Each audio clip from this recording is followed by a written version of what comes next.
अस्सलाम वालेकुम जी। क्या हाल है आप सबके? ठीक ठाक हैं?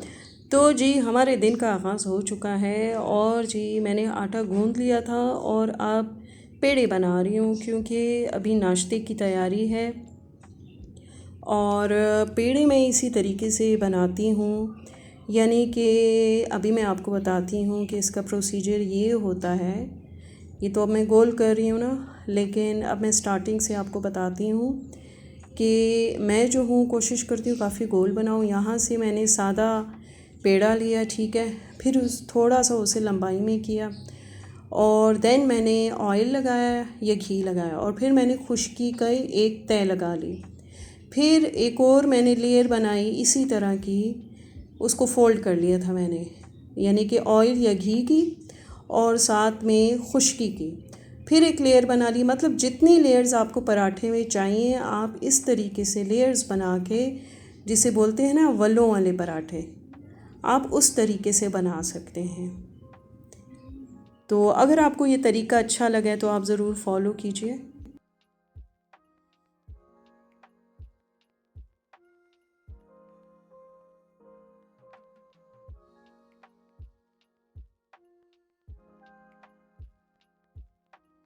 और बाकियों की भी लेयर्स मैं लगा चुकी थी, तो उससे यही होता है कि अब मैं आपको दिखाने के लिए दोबारा से उसको गोल कर रही हूँ, क्योंकि वो अभी चूँकि गर्मी है ना, तो ये थोड़े से उस तरह से हो जाते हैं मॉइस्चराइज़ और थोड़ी नमी आ जाती है, तो उसके लिए थोड़ी खुश्की लगानी पड़ती है ताकि जब हम बेलने में बेलें इनको तो अच्छे तरीके से बेले जाएं।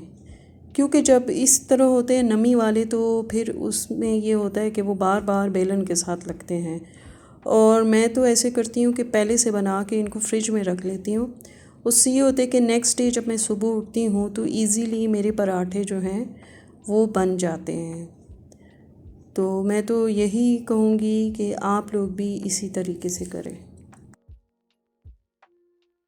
क्योंकि नए जो उसी वक्त आप लोग पेड़े बनाते हैं पराठों के लिए तो वो थोड़े टाइट होते हैं और बेलने में भी प्रॉब्लम होती है। लेकिन ये है कि अगर रात से आप लोग इसी तरह के पेड़े बना के फ्रिज में रख देते हैं तो फिर सुबह उठ के वो ढीले हो चुके होते हैं, लूज़ हो चुके होते हैं और बेलने में काफ़ी हद तक आसानी रहती है। तो ये एक टिप है अगर आप लोग यूज़ कर लें तो।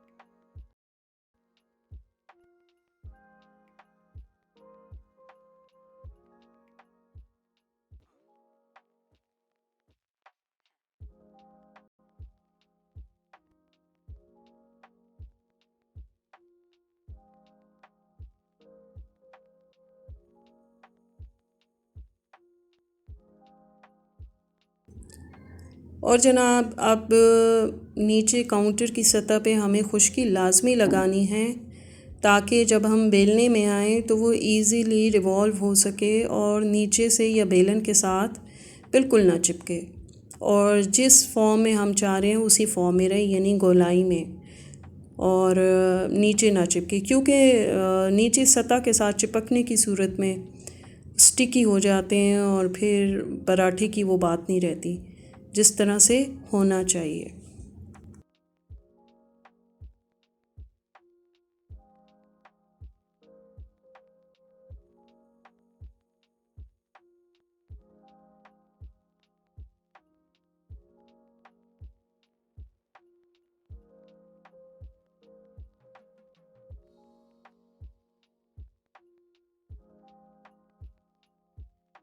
और बार बार साइड्स इसलिए बदल रही हूँ कि वो दोनों तरफ से लग जाए।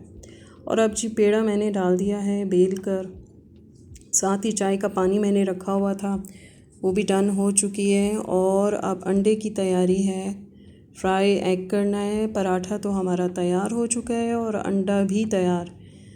तो इसी तरह से फटाफट काम करना होता है। और मैं फिर कुकिंग के बाद मेरी आदत है कि मैं कुछ न कुछ लेके बैठ जाती हूँ और ज़िक्र ज़रूर करती हूँ कि अल्लाह ताला को बाकी कामों में हमें याद रखना चाहिए, क्योंकि हमारे हर काम में उसी की मदद होनी चाहिए और वो ही हमारी मदद करने वाला है, क्योंकि ये जहान जो तख्लीक हुआ है उन्होंने ही किया है, तो शुक्रगुज़ार होना चाहिए।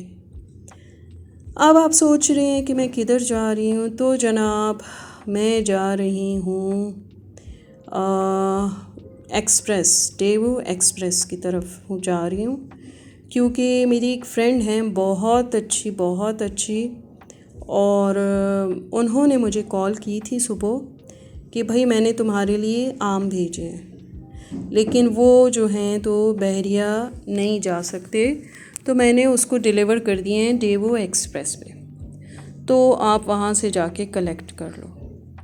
तो घर के कामों से फ़ारिग होकर फिर मैं निकल पड़ी, हालांकि रश भी थी, कभी गाड़ी स्लो तो कभी तेज़, लेकिन मैंने कहा अब उसने इतने खलूस और मोहब्बत से भेजा है तो जाके ज़रूर मैं वसूल कर लूँ। और अच्छी बात ये है कि इतनी गर्मी भी नहीं थी, और ये लेकर फिर मैं घर आ गई। तो बस अल्लाह उसे खुश रखे जो उसने मुझे याद रखा और मेरे लिए भेजा। तो अल्लाह सबको ऐसे पुरखलूस दोस्त दे जो कि उनकी लाइफ में खुशियाँ बांटे। तो इंशाल्लाह फिर हाजिर होंगे एक अच्छी